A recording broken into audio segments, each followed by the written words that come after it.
Bonjour à tous, bienvenue pour cette présentation qui concerne la formation raisonnée pour mieux traiter, application clinique que je donne avec Romain Artico. Donc cette vidéo a pour but de vous expliquer un petit peu le programme en détail et de vous donner quelques éléments pour répondre à vos potentielles questions.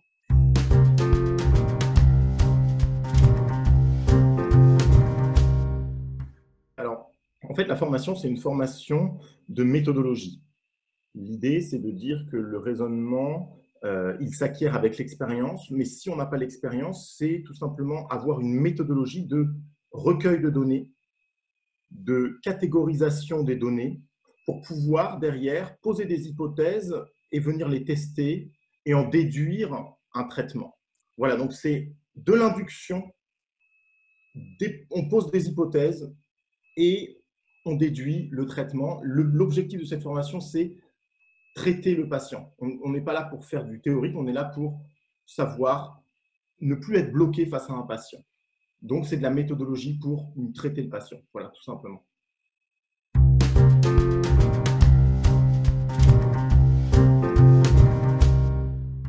Donc au niveau du contenu, en effet, on a 2 jours de formation en présentiel. Donc il y a une partie théorique évidemment qui est nécessaire pour poser les bases de la méthodologie, comme vient de le dire Romain.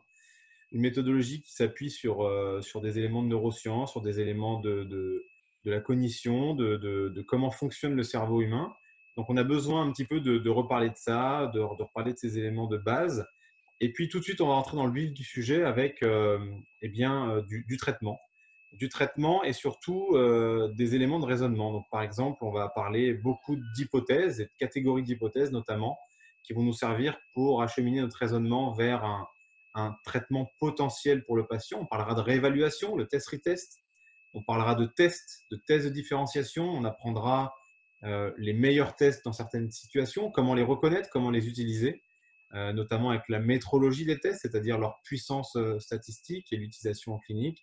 On parlera également de la contrainte, comment on gère une contrainte mécanique ou cognitive, comment l'utiliser chez le patient et comment on s'en sert pour doser et réaliser notre traitement. Et évidemment, ce traitement-là sera en une suite logique de ce que l'on aura fait dans la méthodologie d'apprentissage du raisonnement. Et ça va être entouré par une notion importante qui est le bayésianisme.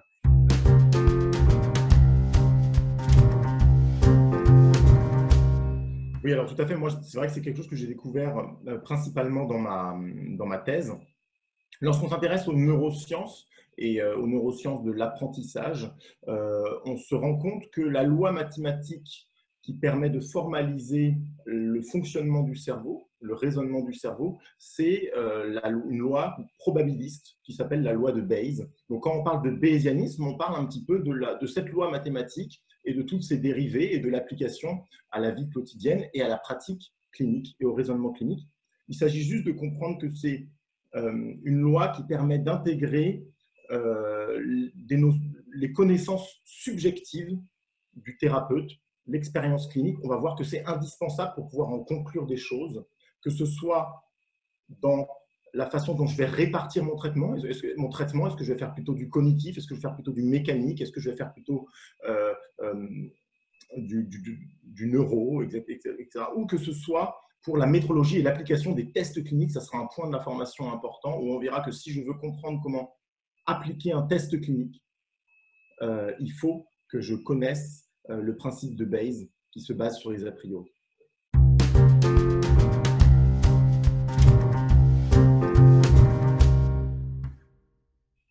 Voilà, donc comme on vous l'a dit, la formation, elle n'est pas exclusivement théorique. En tous les cas, elle se veut être une partie théorique et une grande partie pratique, c'est ce que l'on souhaite.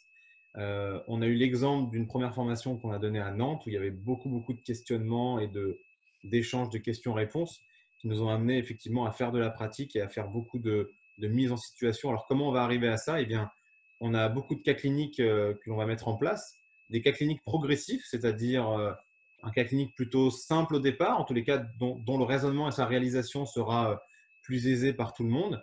Et puis, on va procéder en progression vers des cas cliniques plus complexes, avec des zones de symptômes, de problèmes plus diffuses, plus élaborés, plus complexes à comprendre. Et on va progressivement donner des éléments théoriques et pratiques pour la résolution de ces cas cliniques.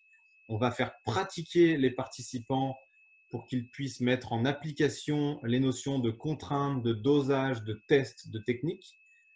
Et tout ça, évidemment, sous le couvert de la méthodologie du raisonnement pour que ce soit applicable directement en pratique dans leur cabinet les jours d'après.